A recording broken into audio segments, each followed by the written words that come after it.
Hello, so this is the first video on this channel. My main channel is going to be up on screen right here, Ty_gaming. This one is primarily gaming content, and I uploaded a video like this, just kind of testing the waters, see if I would like it or not, see reception, and it's one of the best performing videos on my channel so far. And I figured, I could do more of this and hopefully you guys like it. So if you guys have any recommendations, then leave them down below. But anyways, let's talk about the Five Nights at Freddy's 2 movie. So right off the bat, let me just say that there is going to be some spoilers in this movie. I'm going to go over a good bit, and I feel like there's not really any way to dance around spoilers, especially because one of my points has to do with something that happens in the film, so I can't really dance around it. So just a fair warning. So the first thing I want to get into is the storyline.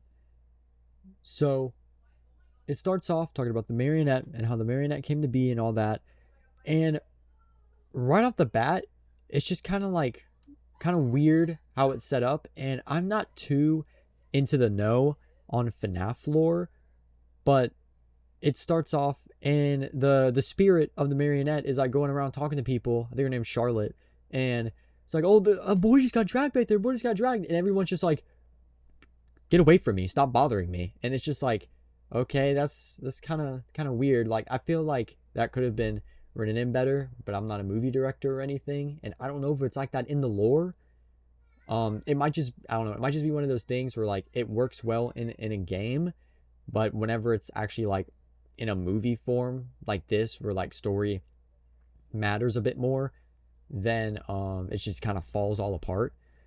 But yeah, so there's the beginning, and then after this it goes to present day, and Mike and Vanessa have kind of a little thing going on. Not really, it's like the beginning of it. They go on this date and all that, and there's this weird bit with like the waiters and scraping the breadcrumbs off the table. I don't really know what that was about. I don't know if it's supposed to like show that like they don't really fit in, because the conversation, they're talking about being normal people, but then the whole time they're kind of like weirded out by the bread thing. So I don't know if it's trying to say how like they aren't really normal people or something. That's pretty much Mike's storyline in this part. And then Abby's is, she, according to Mike, is having a hard time making friends. But then there's a scene on the bus where she's telling them about the animatronics, and people are like, hey, want to come sit at our lunch table? And like they don't, and there's this one kid who doesn't think what she's saying is weird, because he's like, I believe in aliens and ghosts and stuff like that. So that was pretty good. Like that, I thought that part was pretty good. Then it transitions into Abby's robotics class, and she is making, or trying to make, an animatronic. And the robotics teacher sees it, and he's like, ooh, well, the competition is this week, and we want to win because we are like a 3-year reigning champion or whatever. And he's just like stereotypical. It's pretty much like Disney villain stuff. And I get what he's trying to do, but I don't know. I think personally, I just don't like characters being written like that. And I know it's supposed to be fiction, but like, just mean, I guess, especially teachers, because if a teacher did that in real life, they would 100% get a stern talking to or get fired or something. But no, this guy's just like, I'm gonna mark you down because we want to win, and that's not like really winning material and stuff like that. So after that, of course, Abby's upset, and she goes home, and this is before Mike was on the date with Vanessa. So he's like, oh, how was school? She's like, good. And then Mike goes, okay, well, I'm going out. Here's $20 for pizza. Bye. And then what Abby immediately does is decide to go to the pizzeria to try to talk to Chica because she's upset and her robot sucks. So she goes to the pizzeria. The whole restaurant scene happens. Mike comes back, sees a note on the door. She's like, I went to go see my friends. And then he's like, oh my God. He goes to the pizzeria. They talk. They kind of, I want to say, reconcile, because before they like, I don't know, they just weren't on the same terms, I guess. And then Mike pretends that he's like an arcade attendant. He's like, "You have a million tickets. What would you like?" And she picks out the fast talker because she wants to, of course, talk with Chica and them. And he's like, "Okay." But what's strange is, like, the fast talker has the toy Freddy design on it. I'm just not realizing this as I'm talking about it. And this is at the franchise location. So I don't really understand how that.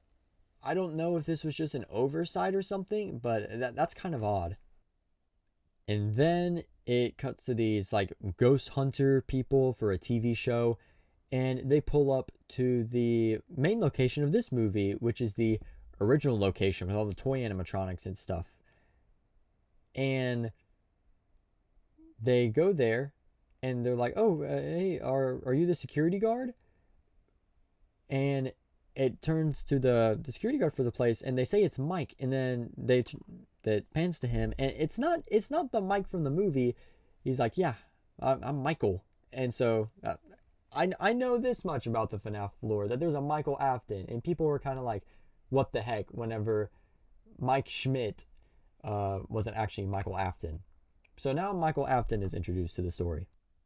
So Michael Afton, he leads the ghost hunter reporter people into the restaurant and shows them around all these places.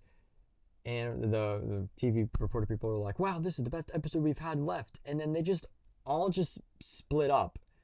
And I don't really understand why. Like, this first guy just started walking and nobody really said anything to him. I don't know. And the marionette kills the main lady.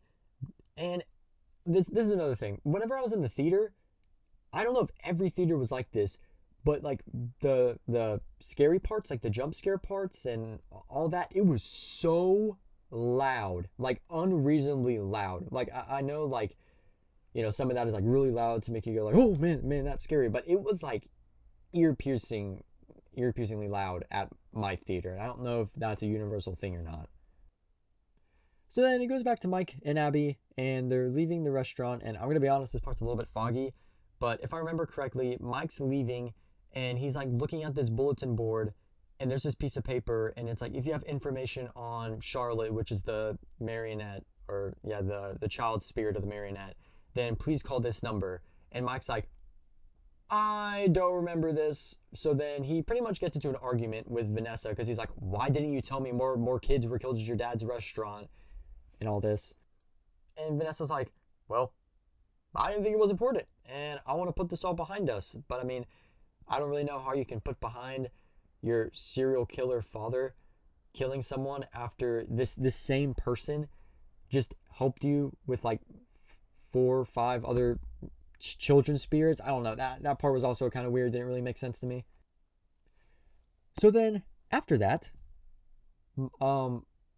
Mike calls the number, and he goes over to the dude's house, and they're talking, and he's like, "Oh yeah, my daughter Charlotte, you know, she loved this music box." And he's, you know, Mike's trying to find out more information, and the guy hands him these like stacks of newspapers and stuff, and Mike's looking through it, and he's a pamphlet for the original location with all the toy animatronics on it and everything. And he goes, "What's this place?" And he's like, "Oh, that's the original."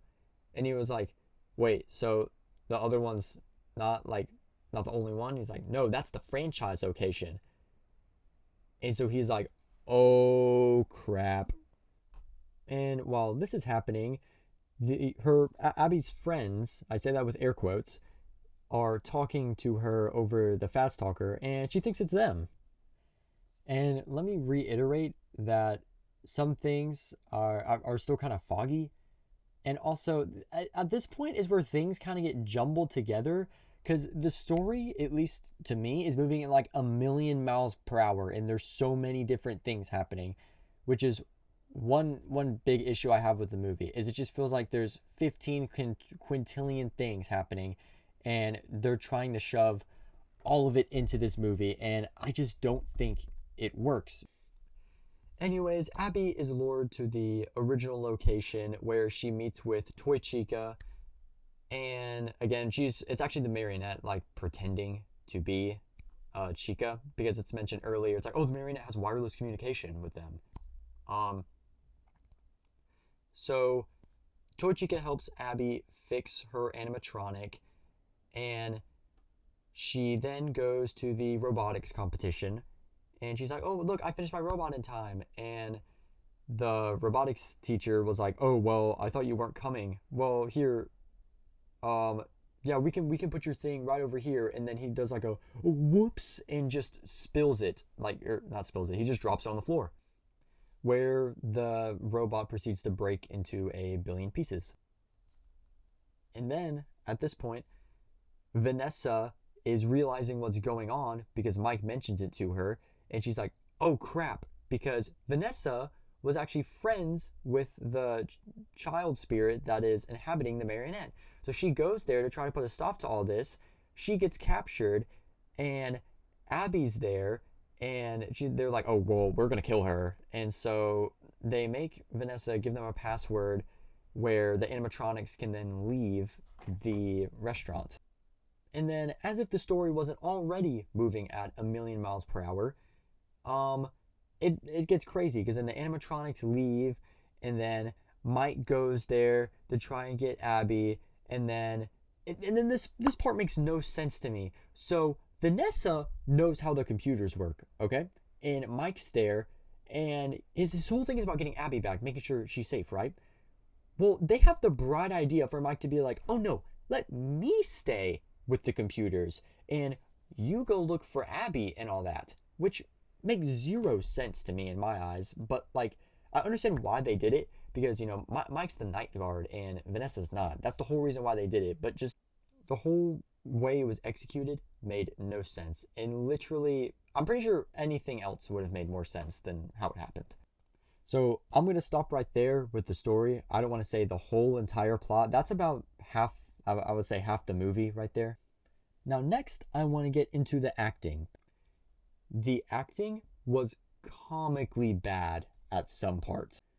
And before I continue, I want to say that I would not be able to do what these people are doing. I am not an actor, but just the way that some of it was acted out just seemed like they just went with the first take and that was it. Like, a lot of the scenes where Abby was really sad and she was depressed, I kid you not, the dialogue was just like, but I miss my friend so much. Like, it seemed very over exaggerated at parts. But that's just my personal opinion. There's plenty more examples in the movie. I just used that one, or not one. There's multiple Abby scenes like that.